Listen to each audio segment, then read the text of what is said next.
মানে এক বিয়া কৰিব লগা হৈছে মোৰ ওচৰত 50 টকা পইচা 50 টকা পইচাই মই মানে জীৱন সংগ্ৰাম আৰম্ভ কৰিছো 50 টকা মাত্ৰ 50 টকা মানে বাইক এখন সেকেন্ড হেণ্ড কিনিছিলো 30 টকা তেল ভৰাল 20 টকা আছিল মই যিদিনা বিয়া কৰাইছো 20 টকা পইচাৰ পৰা মই জীৱন সংগ্ৰাম আৰম্ভ কৰিছো মোৰ দেউতা হৈ গল এগৰাকী ক্ষুদ্ৰ ব্যৱসায়ী বস্তা পাৰি যে বাগানত দি তামোল পাণ বিক্ৰী কৰে তামোল তিনটা পাণ দুখিলা নেকে গোটাই গোটাই বিক্ৰী কৰে তেনেকুৱা পৰিৱেশৰ মানে এতিয়াও যে আপোনাৰ ঘৰৰ অৱস্থা তেতিয়া কেনেকুৱা আছে ঘৰৰ অৱস্থা যেনে তেনে চলি থাকিব পৰা এটা অৱস্থা আৰু লঘোণ নহয় যেনে তেনে খাই বৈ জীয়াই থাকিব লাগে তাৰমানে ছমাহৰ মূৰত আমি মাংস অকমান দেখো সপ্তাহৰ মূৰত মাছ অকমান দেখো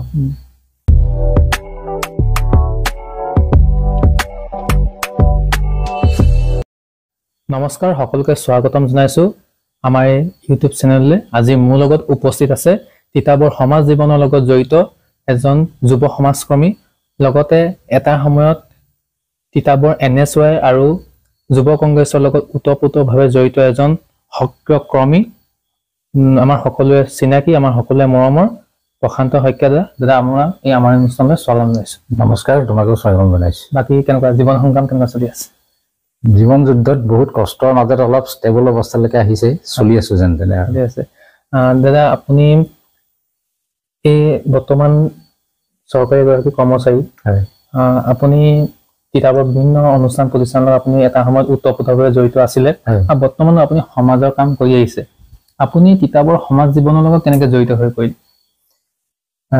মইতো মোৰ অৰিজিনেল ঘৰ আছিলে মহিমাবাৰী ইয়াৰ পৰা 10 কিলোমিটাৰ দূৰত মই খুব কষ্টত ডাঙৰ দীঘল হোৱা স্কুল দিনতেই মই মেট্ৰিক পাছ সময়ছোৱাতে মই আছুৰ লগত জড়িত আছিলো মই 94 পৰা 96 লৈকে মই আছু কৰিছিলো আৰু 97ত মই আছু ত্যাগ কৰি এনএছইউত জইন কৰিছিলো আছু আপুনি তিতাবৰ আঞ্চলিক ছাত্ৰ তিতাবৰ আঞ্চলিক পঢ়ি নাছিলো মই কমলাবাৰী প্ৰাথমিক ছাত্ৰ সন্থাত আছিলো তেতিয়া আচ্ছা আচ্ছা আৰু মই ক্লাছ আজিও মনত আছে ক্লাছ 4ত যেতিয়া অসম আন্দোলন চলিবলৈ আৰম্ভ হৈছিলে তেতিয়া পৰাগধৰ চলিহা আমাৰ ভৃগু ফুকন প্ৰফুল্ল কুমাৰ মহন্ত এনেকৈ টাইৰন বাগানলৈ আহিছিলে মই হাফ পেণ্ট পিন্ধি মই সেই মিটিঙত জইন কৰা আজিও মনত পৰে তাৰমানে আপুনি হাফ পেণ্ট পিন্ধি টাইৰন চাহ বাগিচাত যোনখন মিটিং হৈছিলে তাতে আপুনি আছুত যোগদান কৰিছিলে আছুৰ হৈ গৈছিলো তাতে আৰু আমি জানিব পাৰিছো যে আপুনি এনএছওয়াইটো আছিলে আৰু তিতাবৰ যুৱ কংগ্ৰেছতো এটা আপুনি গুৰু দায়িত্ব আপুনি পালন কৰি আহিছিলে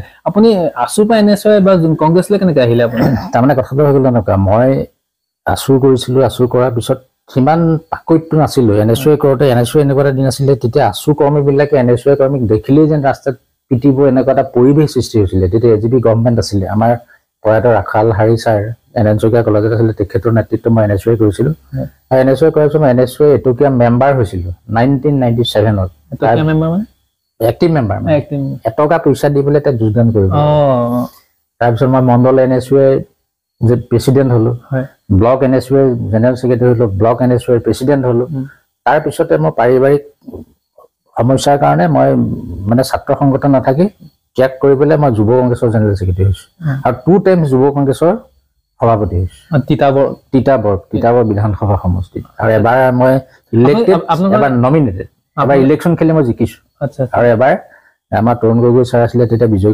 গগৈ ছাৰ আছিলে তেখেতসকলে মোক যুৱ কংগ্ৰেছৰ সভাপতি দিছিল আপুনি এই আছু কৰিলে এনএছওয়াই কৰিলে আপুনি ব্লক কংগ্ৰেছ ক্ষমা কৰিব আপুনি যুৱ কংগ্ৰেছো কৰিলে এই সামাজিক কাম কৰিলে আপুনি ওলাই আহিলে বা ৰাজনৈতিক দলত জড়িত আপুনি নিজে আপুনি ওলাই আহিলে নে কাৰো অনুপ্ৰেৰণা পাইছিল মই কাৰো অনুপ্ৰেৰণা পোৱা নাই মই নিজে দেখি দেখি কৰিছো আৰু মই কাম কৰিবলৈ যাওঁতে এটাই সিদ্ধান্ত লওঁ যে যিটো কাম কৰিব লাগে ভালকে কৰিব লাগে আৰু ভালকে কৰিবলৈ যাওঁতে মই কংগ্ৰেছ কৰোঁতে দেখিছিলো যে প্ৰতিজন নেতাই মোক একদম দৃষ্টি ৰাখিছিলে আৰু দৃষ্টি ৰখাৰ কাৰণে মোক কোনো বাধা দিয়া নাছিলে আৰু মই মোৰ সহকৰ্মীসকলক বহুত ছাপোৰ্ট পাইছিলো কাৰণ মই নিজে ফ্লেগ লৈ আগত যাওঁ মই কাকো অৰ্ডাৰ নিদিওঁ এটা গ্ৰুপ আমাৰ গ্ৰুপটো বৰ ধুনীয়া আছিলে টিম ৱৰ্কটো বহুত ভাল আছিল এতিয়াও মই ৰাজনীতিত এতিয়াও আছো মই ৰাজনীতিত মই যদিও চাকৰি কৰিছো মই চাকৰি সময়টো দিয়াৰ পিছত যিকণ সময় ফ্ৰী পাওঁ মই সেইকণ ৰাজনীতি কৰোঁ ৰাজনীতি এইকাৰণে কৰোঁ যে মই নিজক সামাজিকভাৱে প্ৰতিষ্ঠা কৰিব লাগে লগে লগে মোৰ অঞ্চলটোত কিবা কিবি উন্নয়নমূলক কাম কৰিব লাগে আৰু ৰাজনীতি নাথাকিলে কোনো মানুহে নিজৰ অঞ্চলটোৰ কাৰণে কিবা কৰিব নোৱাৰে ৰাজনীতিটো ক'বলৈ গ'লে আপোনাৰ কাৰণে নিচা নেকি মোৰ ৰাজনীতি নিচা হয় আৰু আপোনাৰ ৰাজনীতিৰ কথা পাতিম আমি বা আপুনি বৰ্তমানৰ কথা পাতিম আপোনাৰ জন্ম ক'ত হৈছিলে আপোনাৰ ঘৰত কোন কোন আছে মোৰ জন্ম হৈছিলে মহিমাবাৰীত মই আগেও কৈছো আজিৰ পৰা মই মানে প্ৰায় 17 বছৰ আগত মই ঘৰৰ পৰা ওলাই আহিছো মই মহিমাবাৰীত জন্ম হৈছিলো তাতে মোৰ প্ৰাথমিক শিক্ষা হাইস্কুল শিক্ষা তিতাবৰ এন শইকীয়া কলেজত মই হায়াৰ ছেকেণ্ডাৰী আৰু কলেজ সমাপ্ত কৰিছো আপুনি যেতিয়া এন শইকীয়াত পঢ়ি আছে আপুনি কেতিয়া এন কৰিছে তেতিয়া মই NSUA প্ৰথম মই NSUA কৰা নাছিলো প্ৰথম মানে আছুৰ হৈ পেলাই তাতে ৰিপ্ৰেজেন্ট কৰিছিলো আৰু তাতে মই দুবাৰ ডিবেটিং সেক্ৰেটাৰী হৈছো তাৰ পিছত মই NSUA কৰিছো আৰু তিতাবৰ এন শইকীয়া কলেজত NSUA প্ৰতিষ্ঠা ময়ে কৰিছো আচ্ছা আপোনাৰ দিনত মোৰ দিনত কৰিছো পৰশমণি মহন্ত প্ৰথম NSUA ৰ পৰা জিকিছে তিতাবৰ কলেজত আৰু আপুনি যে ক'লে যে তেতিয়া হেতু সময়ত যেতিয়া আপোনাৰ আছুৰ কমি NSUA দেখিব নোৱাৰে বা এনেকুৱা হেতু সময়ত বহুত তেতিয়া মানে এনেকুৱা আছিলে কংগ্ৰেছ চৰকাৰ নাছিলে কংগ্ৰেছৰ নেতা কৰ্মীবিলাক NSUA বুলিয়ে নহয় কংগ্ৰেছৰ নেতা কৰ্মীবিলাকক কোনেও দেখিব নোৱাৰা এটা পৰিৱেশ আছিলে আচ্ছা অন্য কথা নাজানো আমি সৰু আছিলো তিতাবৰ যিটো পৰিৱেশ দেখিছিলো তেনেকুৱা আছিলে মুষ্টিমেয় দুই এজনেহে NSUA কৰিছিলে মই আজিও মনত আছে তিতাবৰ তিনিআলিত এজন আছে অঞ্জন বৰুৱা NSUA কৰিছিলে আমাতকে আছিলে একদম সিংগল আছিলে তেওঁক পাইছিলো তাৰ পিছতে মই আহিলো আৰু মই NSUA মোক যিজনে NSUA যোগদান কৰিছিলে মই নাম ক'ব খোজা নাই তেওঁ কিন্তু আজি বহুত দূৰত থাকি গ'ল আমি এক্টিভলি কাম কৰিলো কাৰণ আমি পিকআপ লৈ আহি থাকিলো কিন্তু তেওঁ যিজনে মোক জয়েন কৰিছিলে মোৰ একেবাৰে সহপাঠী আছিলে হাইস্কুল পৰ্যায়ত কিন্তু তেওঁ একদম ক'বাত থাকি গ'ল যেতিয়া আপুনি NSUA কৰিছে তেতিয়া আছুৰ কৰ্মীয়ে হওক বা বেলেগ সংগঠনৰ লগত কিবা এনেকুৱা মতানৈক্য মানে তেনেকুৱা নহয় এবাৰ হৈছিলে মোৰ আজি মনত আছে কিন্তু যিকেইজনৰ লগত হৈছিলে আজিৰ তাৰিখত তেওঁলোক বহুত ভাল বন্ধু আৰু তোমাক মই এটা কথা স্পষ্টকৈ কৈছো যে তিতাবৰত প্ৰতিটো ৰাজনৈতিক সংগঠন প্ৰতিজন নেতা কৰ্মীৰ লগত তেতিয়াও মোৰ ভাল আজিৰ তাৰিখতো বহুত ভাল আজিৰ তাৰিখতো ভাল আনকি এনেকুৱা যে মই একদম কৈছো মই এতিয়া তোমাক কৈছিলো আগতেও কৈছো যে মই ৰাজনীতিত আজিও আছো মই ৰাজনীতিত থাকিলেও মই বিৰোধী পক্ষৰ বিধায়কগৰাকী আছে বিৰোধী পক্ষৰ বিধায়কগৰাকীৰ লগতো মোৰ ইমানেই ভাল এতিয়া মই যিটো দলত আছো সেই দলৰ মানুহে মোক কেতিয়াবা সন্দেহ কৰে প্ৰকৃততে কংগ্ৰেছত আছেই নেকি এনেকুৱা ভাবে মানে তেনেকুৱা কথা এতিয়া মোৰ চবৰ লগতে ভাল মই তেনেধৰণে কাম কৰি থাকি ভাল পাওঁ মানে আপুনি আকৌ কংগ্ৰেছৰ পৰা বা আপুনি যুৱ কংগ্ৰেছৰ পৰা আকৌ আপুনি বিজেপিলৈ গুচি আহিলে এতিয়া বিজেপিত আপুনি এজন কাম কৰি আছে বা এগৰাকী আপুনি ভাল সমৰ্থক এগৰাকী শুভাকাংক্ষী কিন্তু আপোনাক যে তিতাবৰত এই যে চিপৰাং মৰা ৰাজনীতি বুলি যে কয় এইটো সঁচাকে চলি আছে নেকি চিপৰাং মৰা ৰাজনীতি বুলি নহয় মই তিতাবৰত মানে কাৰণ মই কংগ্ৰেছতো বহুত দিন থাকিলোতো আৰু বিজেপিতো আছো দেখিছো টিম ৱৰ্ক নাই কোনো এটা দলৰে টিম ৱৰ্ক নাই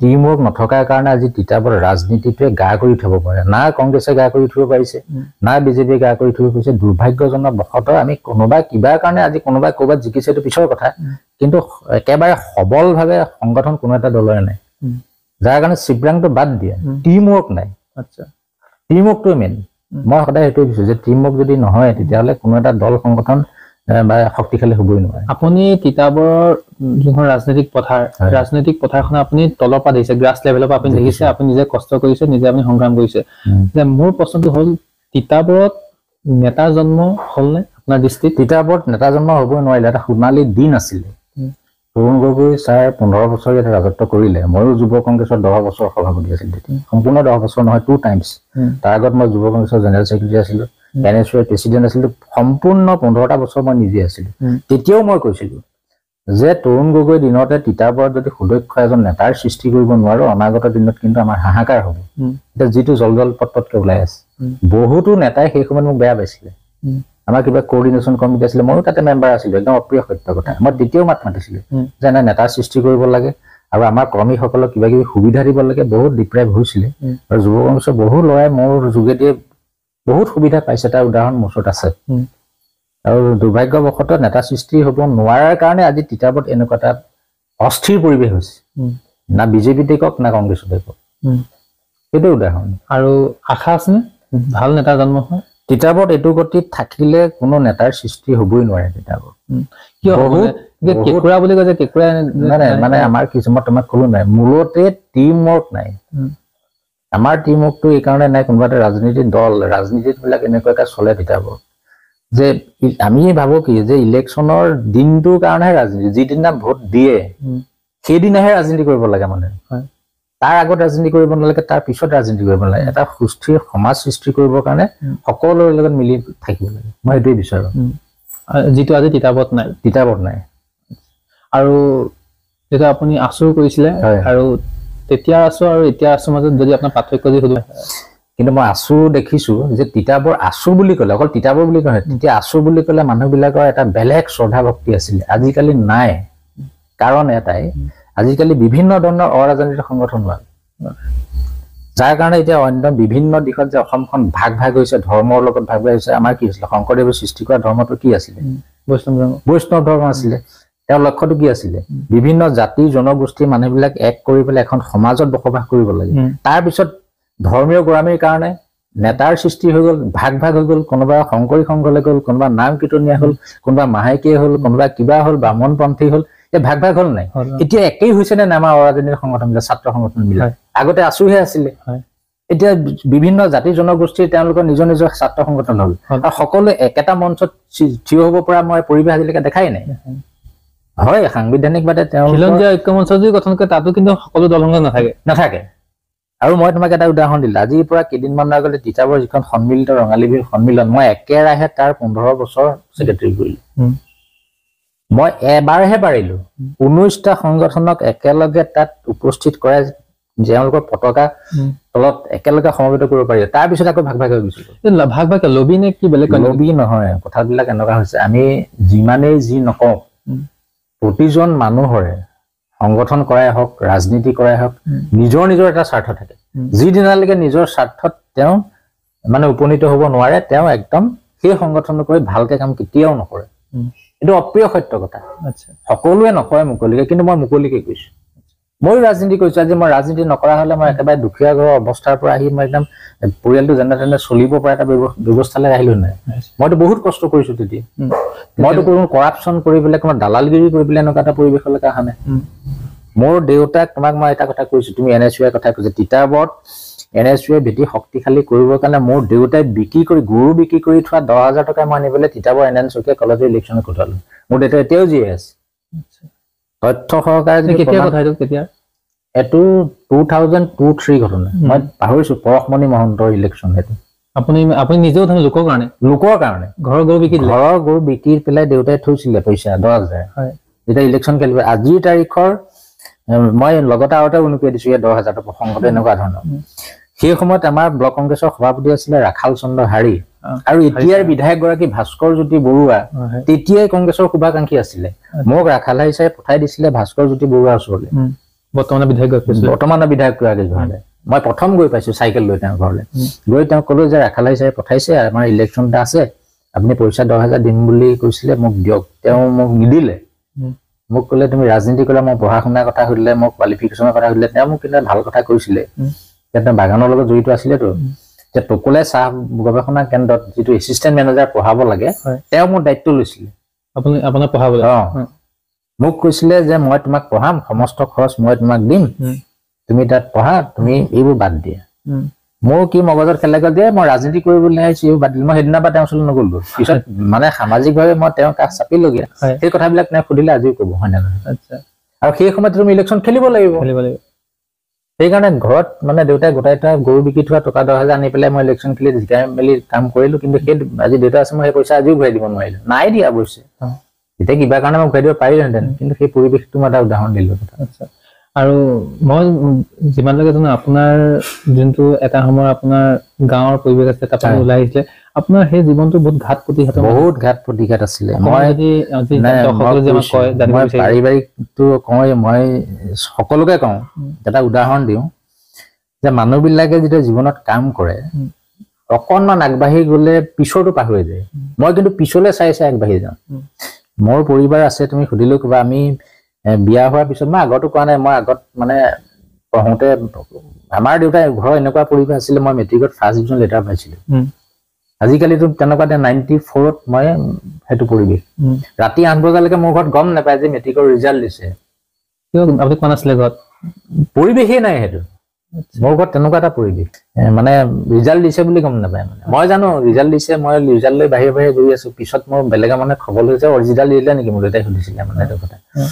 তেনেকুৱা এটা পৰিৱেশৰ পৰা আহি মই মানে বহুত কষ্টত দিন পাৰ কৰিলো এনেকুৱা এটা দিন আছিলে আপুনি ইটাও কৰি আছিলে হাজিৰা সেইটো আছিলে মই সেইটোকে ক'ব খুজিছো মই যেতিয়া NSUI কৰিছিলো তেতিয়া মই যুৱক হিচাপে আছিলো এতিয়া মই সাংসাৰিক জীৱনলৈকে আহি গৈছিলো তেতিয়া চলিবৰ এটা মানে একদম দুৰ্যোগ আহি গৈছিল আমি আগবেলা কাটা বিস্কুট খাইছিলো পিছবেলা চাউল আৰু আলু বইল কৰি পেলাই তেনেকৈ দুসাঁজ খাইছিলো তাৰপিছতে মই যেতিয়া যুৱ কংগ্ৰেছ কৰিছো তেতিয়া মোৰ সতীৰ্থ দুজন গ্ৰাম পঞ্চায়তৰ সভাপতি আছিলে পবিত্ৰ শ্যাম কচুখাটৰ আৰু আনন্দগড় এতিয়া কেনেকুৱা তেওঁলোকৰ মোৰ সম্পৰ্ক বহুত ভাল সেইবিলাক মানুহৰ লগত তেওঁলোক যদিও বা কংগ্ৰেছত মই বিজেপিত আছো সম্পৰ্ক ভাল তেওঁলোকৰ যিবিলাক IY ঘৰ আছিলে সেই IY ঘৰবিলাকৰ ঠিকাটো মই লৈছিলো মোৰ ওচৰত পইচাও নাই মই লোকক গৈ খাতি কৰোঁ যে এই বস্তুকেইটা তুমি ছাপ্লাই দিব লাগে লিষ্ট এখন লৈ লওঁ আৰু ট্ৰাকত মই নিজে যাওঁ ইটা ময়ো ধৰি দিওঁ শ্ৰমিকৰ লগত ইটা ময়ো ধৰি দিওঁ মানুহ ঘৰত কিমান ইটা দিব লাগে কি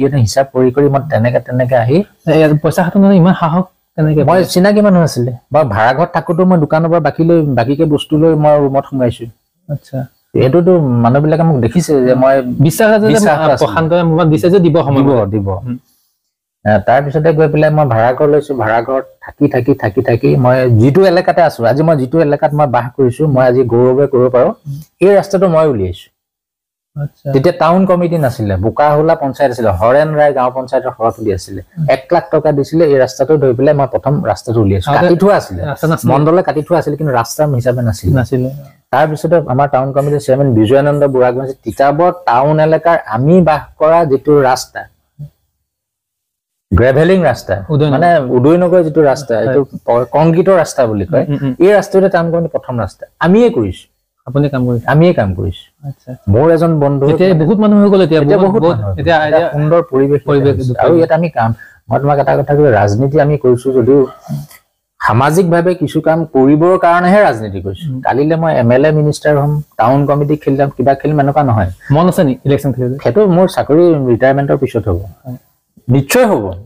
ৰাজনীতিত মই একদম ডেফিনেটলি আহিমেই কাৰণ মই যেতিয়া ৰাজনীতি থাকিব লাগিব এইটো কাৰণে আমাৰ সমাজৰ লগত মিলি থাকিব লাগিব কাৰোবাক সহায় কৰিব লাগিব এইটো বৰ এটা বেলেগ নিচা এতিয়াও মই তোমাক কৈছো মই যিটো ডিপাৰ্টমেণ্টত চাকৰি কৰিছো মানে ৰাজনীতি কৰাৰ নিচিনাই হৈছে মই ইচ্ছা কৰিলে কাৰোবাক সহায় কৰি বৃদ্ধ পেঞ্চন এটা দিব পাৰিছো কাৰোবাক সহায় কৰি ঘৰ এটা দিব পাৰিছো কাৰোবাক মই অৰুণোদয় এটা দিব পাৰিছো গাইডলাইনৰ ভিতৰত ৰাখি পেলাই সেইটো এটা মানে আত্মসন্তুষ্টি কথা আহি পৰে সেইবিলাকে ৰাজনীতি মই আপোনাক সুধিব বিচাৰিছো যে প্ৰশান্ত শইকীয়া কেতিয়াবা আপোনাৰ বিশ্বাসঘাতকতা বলি হৈছে নে 100% এইটো আছে এইবিলাক কৈ লাভ নাই আৰু মানে এনেকুৱা চলে যে আমি বহুত মানুহক সহায় কৰিছো সহায় কৰা মানুহ গছত ঠাই গৈ কৈছে নেকি সেইটোলৈকে মই পোৱা নাই কাৰণ মোৰ নিজৰ ওপৰত বিশ্বাস থাকে জানো যে মই এইটো মই কাৰণ কাৰো ওপৰত ডিপেণ্ড মই কাম কৰি পোৱাই নাই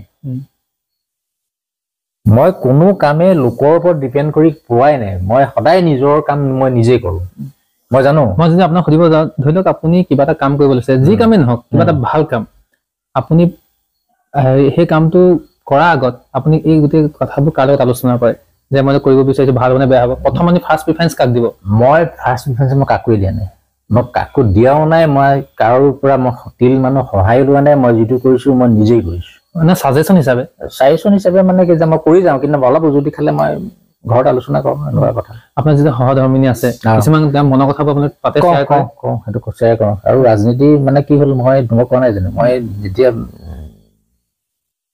আমাৰ এক বিয়া কৰিব লগা হৈছে মোৰ ওচৰত 50 টকা পইচা 50 টকা পইচাই মই মানে জীৱন সংগ্ৰাম আৰম্ভ কৰিছোঁ 50 টকা মাত্ৰ 50 টকা মানে বাইক এখন ছেকেণ্ড হেণ্ড কিনিছিলোঁ 30 টকা তেল ভৰালোঁ 20 টকা এটা আছিলে মই যিদিনা বিয়া কৰাইছো 20 টকা পইচাৰ পৰা মই জীৱন সংগ্ৰাম আৰম্ভ কৰিছোঁ বাইকখন বাকী কিলে লৈছিলে বাকীকে নহয় মই প্ৰথম পঞ্চায়তৰ কাম কৰি পেলাই মই মানে NSUI কৰিছিলো বাইকখন কিনাৰ পিছত 50 টকা পকেটত আছে মানে সেইদিনা মই 50 টকা লৈ পেলাই মানে সেইটোৱে আছিলে মোৰ না বেংক একাউণ্ট আছে না মোৰ ডিপজিট আছে না মোৰ বেকগ্ৰাউণ্ড ভাল মোৰ দেউতাৰ তুমি নুসুধিলে যে মোৰ দেউতা কোন মোৰ দেউতা হৈ গ'ল এগৰাকী ক্ষুদ্ৰ ব্যৱসায়ী বস্তা পাৰি যে বাগানত গৈ তামোল পাণ বিক্ৰী কৰে তামোল 3টা পাণ দুখিলা এনেকে গোটাই বিক্ৰী কৰে তেনেকুৱা পৰিৱেশৰ মানুহ এতিয়াও জীয়াই আছে আপোনাৰ ঘৰৰ অৱস্থা তেতিয়া কেনেকুৱা আছে ঘৰৰ অৱস্থা যেনে তেনে চলি থাকিব পৰা এটা অৱস্থা আৰু লঘোণ নহয় যেনে তেনে খাই বৈ জীয়াই থাকিব লাগে তাৰমানে 6 মাহৰ মূৰত আমি মাংস অকণমান দেখোঁ সপ্তাহটোৰ মূৰত মাছ অকণমান দেখোঁ কোনোবাই ঠাট্টা ইটিকিং কৰিছিলে কৰে সেইবোৰতো আছেই, এইটো আৰু প্ৰতিটো খোজতেই থাকে। কি ক'ব বিচাৰে আজি? নাই মই সেইবিলাকক এটা কথাই কওঁ, নিজৰ ওপৰত বিশ্বাস থাকিলে তুমি আগবাঢ়ি যাবাই, তোমাক কোনেও বাধা দি ৰাখিব নোৱাৰে। মই ৰাজনীতি কৰোঁতে মই যেতিয়া NSUৰ পৰা যুৱ কংগ্ৰেছলৈ গৈছো, মোৰ তিতাবৰৰ কোনো নেতাই মোক ছাপোৰ্ট কৰা নাই। আনকি উদাহৰণ যে দুজনমান প্ৰয়াত হৈ গ'ল, এতিয়াৰ পীযুষ হাজৰিকা ডাঙৰীয়া মন্ত্ৰী, মই সৌভাগ্য পীযুষ হাজৰিকাৰ দিনত পীযুষ হাজৰিকা ষ্টেট NSUৰ মানে ভাইচ প্ৰেচিডেণ্ট আছিলে, চম বৰঠাকুৰ বুলি এজন প্ৰেচিডেণ্ট আছিলে, মোৰ এই মানুহজনৰ লাইন আছিলে। যেতিয়া পীযুষ হাজৰিকা যুৱ কংগ্ৰেছৰ প্ৰেচিডেণ্ট হ'ল, কাজিৰঙাত গৈ পেলাই মোৰ এগেইনষ্টে, মই যুৱ কংগ্ৰেছৰ ইয়াত প্ৰেচিডেণ্ট হৈ থাকোঁতে মোৰ এগেইনষ্টে টাউন কমিটিৰ এগৰাকী, মই নাম নকওঁ, টাউন কমিটিৰ এগৰাকী, দুগৰাকী যুৱ কংগ্ৰেছৰ নেতাই গৈ পেলাই মোৰ এগেইনষ্টে তাত লগাব গৈছিলে। পীযুষ হাজৰিকাৰ মোৰ ওপৰত বিশ্বাস আছিলে, সুধিলে কি কাৰণে আহিছে, বোলে প্ৰশান্তৰ এগেইনষ্টত ক'বলৈ আহিছে, বোলে লগেই নিদিম, যাবলৈ গুচি গ'ল। এতিয়া তেওঁ মন্ত্ৰী পীযুষ হাজৰিকাৰ লগত সম্পৰ্ক কেনেকুৱা? সম্পৰ্ক মধুৰ সম্পৰ্ক। হিমন্ত বিশ্ব শৰ্মা যদি নাথাকিলেহেঁতেন তেতিয়াহ'লে মই চাকৰিয়ে নাযায়। মই বিজেপি যিদিনা জইন কৰিছো তেতিয়া মোক পানিছমেণ্ট ট্ৰেন্সফাৰ দিছিলে তিতাবৰ কংগ্ৰেছৰ বহু নেতাই, আজিও আছে। যিবিলাক মানুহে মোক তুমি অলপ আগতে সুধিছিলা ঠাট্টা মস্কৰা কৰে নেকি, আজি যদি মই মুখ খুলিবলৈ হয় তিতাবৰ বহু নেতাৰ, বিজেপিৰ বহু নেতাৰ চকী গিৰি যাব। হিমন্ত বিশ্ব শৰ্মাক মানে মই তোমাক কৈছো ইমানেই বেয়াকে কৈছিলে মোৰ মুখৰ আগত, মই শব্দটো নকওঁ এতিয়া ৰাজহুৱাকে, যে সেইজন তেনেকুৱা আছে, তই কিয় তাৰ লগত তেনেকুৱা হৈছে, তাৰ বুলি কৈছে। আগৰ শব্দটো নকওঁ, বেয়া শব্দ। সেই মানুহজনৰ লগতে মই সদায় আছো। আৰু একদম সৌভাগ্য আছিলে, মই যুৱ কংগ্ৰেছ কৰি থাকোঁতে তেওঁ মই গাড়ীত কেইবাবাৰো ঘূৰিছো। মই যেতিয়া ইয়াৰ পৰা যাওঁ মোক সোধে, মই কওঁ যে মই আহিছো বুলি কয়, মোক মাতে, বহুত মানুহৰ মাত, এই তিতাবৰ প্ৰশান্তক মাত, মোক গাড়ীত উঠাই লৈ গৈছে। আনকি মই যিদিনা ইয়াতে 2015 চনৰ 4 নৱেম্বৰত ইয়াতে বিজেপি আৰু কংগ্ৰেছৰ মিটিং হৈছিলে। আগদিনা মানে 3 তাৰিখে মোৰ ট্ৰেন্সফাৰ পানিছমেণ্ট ধুবুৰী। মই হিমন্ত বিশ্ব শৰ্মাক মোৰ ঘৰৰ পৰা ফোন কৰিছো যে ছাৰ ঘটনা কথা হ'ল, এটাও চিন্তা নকৰিবি। মোক গাড়ীত উঠাই লৈ যোৰহাটত মিটিঙৰ শেষত মোক গাড়ীত উঠাই লৈ চাৰ্কিট হাউচ নিছে, নি পেলাই তেওঁ মোক হাইকোৰ্ট কৰি দিছে মোৰ কাৰণে। দেৱজিৎ শইকীয়া হাইকোৰ্টৰ উকিল, এতিয়া এডভকেট জেনেৰেল যে, হাইকোৰ্ট কৰি পেলাই ষ্ট্ৰে কৰাইছিলে। আৰু সেইবোৰ সৌভাগ্য আছে। আৰু সিমানখিনি মই গাড়ীও নুফুৰো, সেইটো লেভেল তেওঁলোকৰ চেপ্টাৰটো বেলেগ আৰু মোৰ চেপ্টাৰটো বেলেগ। মই এগৰাকী মানে সাধাৰণ চৰকাৰী চাকৰিয়াৰ, লগে লগে চৰকাৰী ডিউটি শেষ কৰাৰ পিছত মই ৰাজনীতি ঘূৰো, মোৰ অঞ্চলটো কাম কৰিব লাগে, সেইকাৰণে ঘূৰা। আৰু সেইবিলাকৰ তেখেতৰ লগত মোৰ সম্পৰ্ক বহুতেই ভাল। মোৰ কিবা চাকৰি অসুবিধা হলে মোক কেইবাবাৰো সহায় কৰিছে।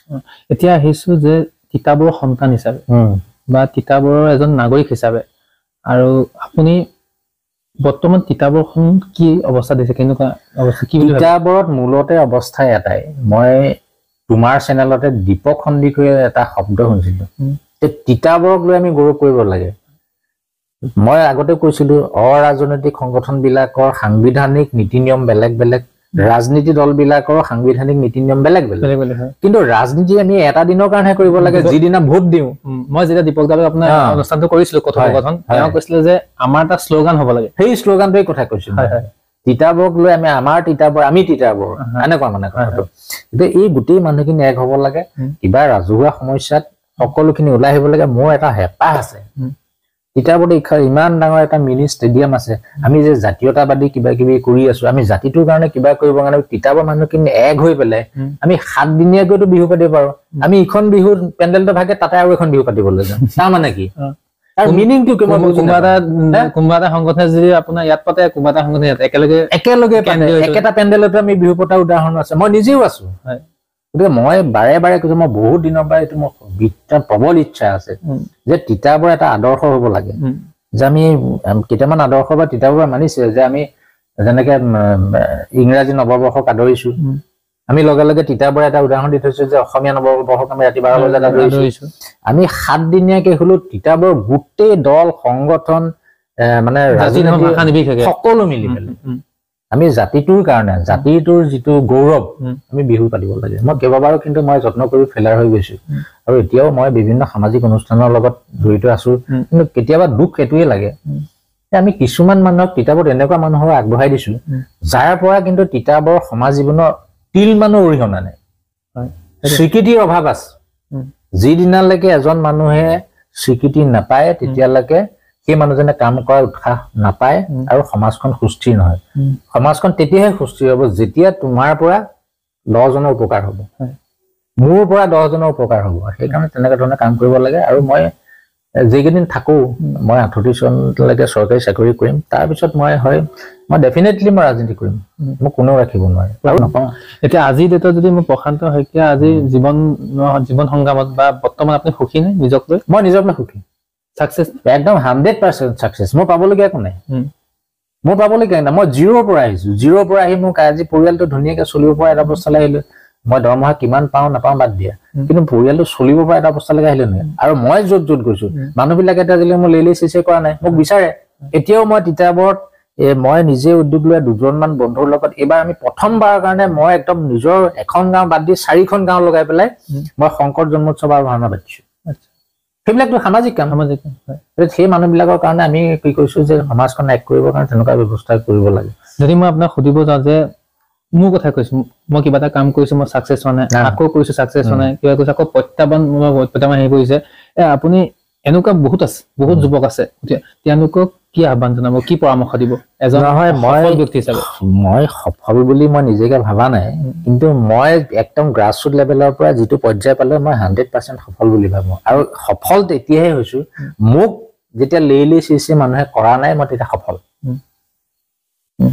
আৰু মই তুমি যিটো কথা ক'লা যে বাৰে বাৰে আমি যেতিয়া ফেইলাৰ হৈছো যুজি থাকিব লাগিব তুমি ট্ৰেক চেঞ্জ কৰিব লাগিব তেতিয়া তুমি এইটো ট্ৰেকত গৈছা বোলে তাত মই কেইবাবাৰো খুন্দি আছো মই সফল হোৱা নাই তুমি ট্ৰেকটো চেঞ্জ কৰি দিয়া আৰু ট্ৰেকটো চেঞ্জ কৰিবলৈ যাওঁতে তুমি লোকৰ পৰামৰ্শ ল'ব নোৱাৰিবা তুমি নিজৰ বিবেকেৰে এটো নিজে পলিচি বনাই কাম কৰিব লাগিব আৰু নিজে পলিচি বনাই কাম কৰিলেহে মানে মানুহ সাকসেস হৈ যায় আৰু এনেকুৱা ৰাজনীতিত খোচা বিন্ধা কিবা কিবি ধেৰ থাকেই এতিয়াও মই ৰাজনীতি কৰিছে মোকতো বহুতে ভালেই নাপায় মই সঁচা কথা কৈ দিওঁ মই তৰুণ গগৈ ছাৰ ঢুকাই গ'ল মই তৰুণ গগৈ ছাৰ এবাৰ হিমন্ত বিশ্ব শৰ্মা ডাঙৰীয়া ৰকিবুল হুছেইন দুজন বন্ধু আছিল মই ষ্ট্ৰেট কাট কথা কোৱাৰ কাৰণে আজি হিমন্ত বিশ্ব শৰ্মা ডাঙৰীয়া মোক চিনি পায় মই বেলেগ লাইনত তেওঁৰ লগত চিনাকি নাই যি কৈ মুখৰ আগত কৈছো মোক ৰকিবুল হুছেইন ডাঙৰীয়া দাঙি নিছিলে সেইদিনা মই যিদিনা মানে তৰুণ গগৈ ছাৰ মুখৰ আগত দুজন ডেকা মিনিষ্টাৰক মই কৈছিলো কিবা এটা শব্দ মোক দাঙি নিছিলে আৰু যিটো কথা কৈছিলো মই তিতাবৰ যুৱকৰ কাৰণে কৈছিলো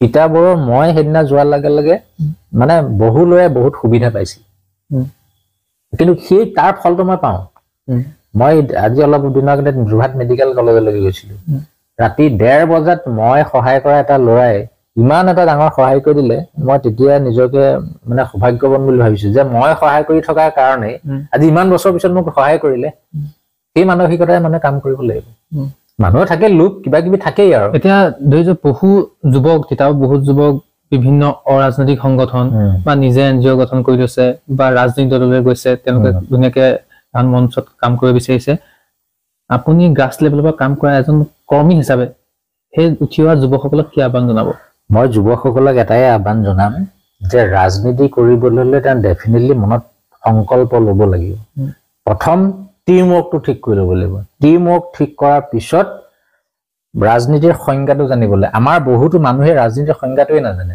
ৰাজনীতিত কি ধৰণৰ কৰ্মী থাকে বুলি ক'লে হেঁতে ক'বই নোৱাৰে তাত সমৰ্থক থাকে কৰ্মী থাকে পালি নেতা থাকে নেতা থাকে নেতা কোনজন পালি নেতা কোনজন কৰ্মী কোনজন সমৰ্থক কোনজন আমাৰ মানুহে নাজানে মই এইবিলাক আমাৰ কেতিয়াবা মিটিঙত কওঁ মই এইটো যুৱ কংগ্ৰেছৰ দিনৰ পৰা এতিয়াও মিটিং মাটাং বিলাকত কওঁ সেইকাৰণে এই কথাবিলাক জানিব লাগিব আৰু সদায় কি কৰিব লাগিব যিটো এলেকাত বাস কৰো সেই এলেকাটোৰ মানুহখিনিৰ লগত সমিল মিলে থাকিব পাৰিলেহে তেওঁ ৰাজনীতি এটা প্লেটফৰ্ম তৈয়াৰ কৰিব পাৰিব মই বেলেগত গৈ নেতাগি দেখুৱাই লাভ নাই মই মোৰ অঞ্চলটোত কি কৰিছো মই মোৰ অঞ্চলটোৰ মানুহখিনিৰ লগত মিলিব পাৰিছো নে নাই এইটো বৰ ডাঙৰ কথা সেইকাৰণে মই সুধিব বিচাৰিছো যে আপুনি অঞ্চলটোৰ কথা কৈছো আপোনাৰ ওচৰ চুবুৰীয়াখিনি আপোনালোকে ওচৰ চুবুৰীয়াখিনি আলোচনা কৰি আছে কিবা এটা কাম কৰিব লাগে ভাওনা এখনে পাতিব লাগে বা বিহু ফাংচন এখনে পাতিব লাগে আপুনি নিজৰ মনৰ ভাৱটো প্ৰকাশ কৰিলে বেলেগ এজনে বেলেগ যেতিয়া আপোনাৰ কথাটো নিমিলে আপুনি যায় পশ্চিমলৈ মই যাওঁ দক্ষিণলৈ তেতিয়া আপুনি কি মই ট্ৰেকটো চেঞ্জ কৰি দিম মই অলপ আগত তোমাক উদাহৰণ এটা দিছিলো যে এই মানুহখিনিক মই এইভাগে বুজালো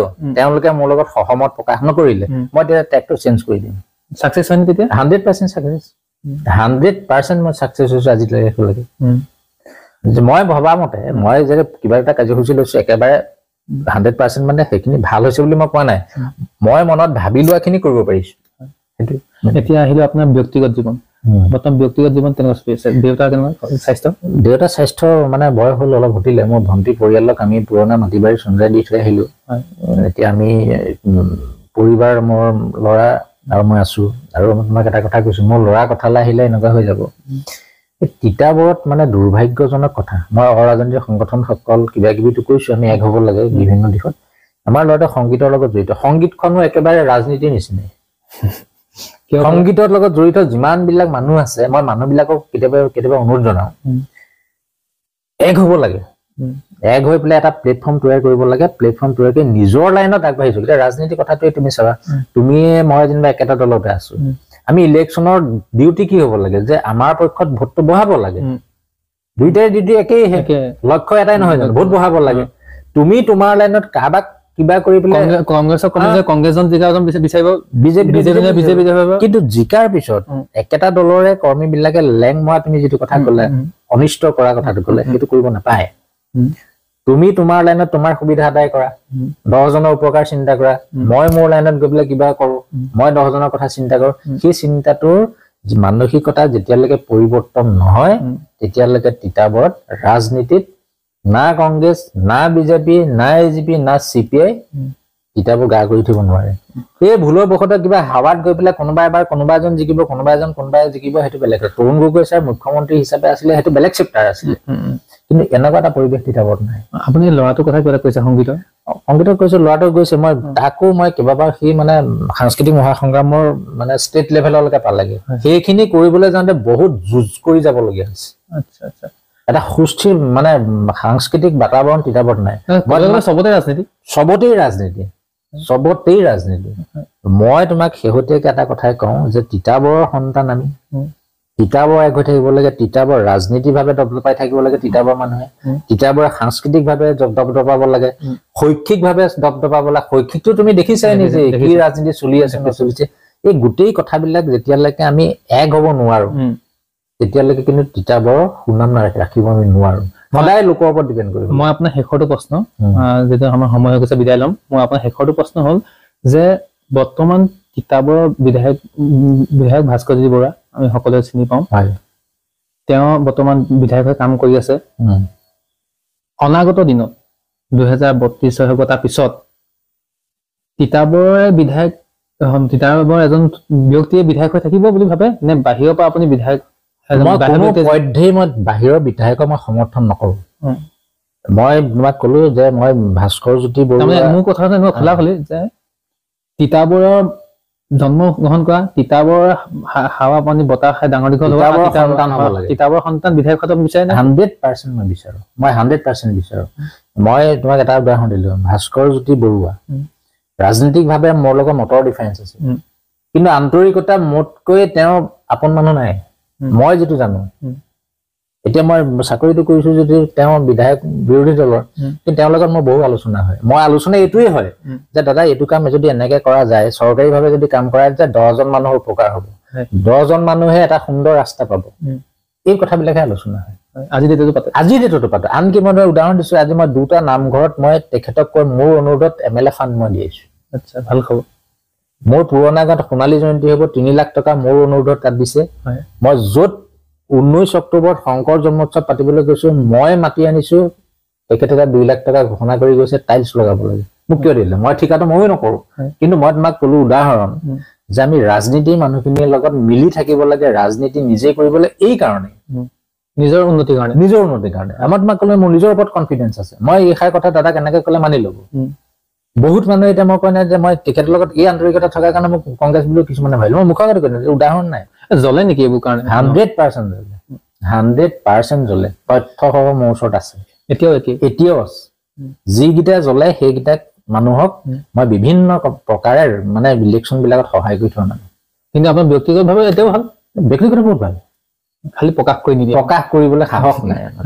আৰু ৰাজনীতি কৰিবলৈ হলে দুটা, মই যুৱ প্ৰজন্মক এটা আহ্বান জনাম, মোৰ ব্যক্তিগত অভিজ্ঞতা, ৰাজনীতিৰ নেতাবিলাকক দলীয় মঞ্চত যেতিয়া আক্ৰমণ কৰিব নোৱাৰে, সেই যুৱকজন ৰাজনীতিত আগবাঢ়ি যাব নোৱাৰে।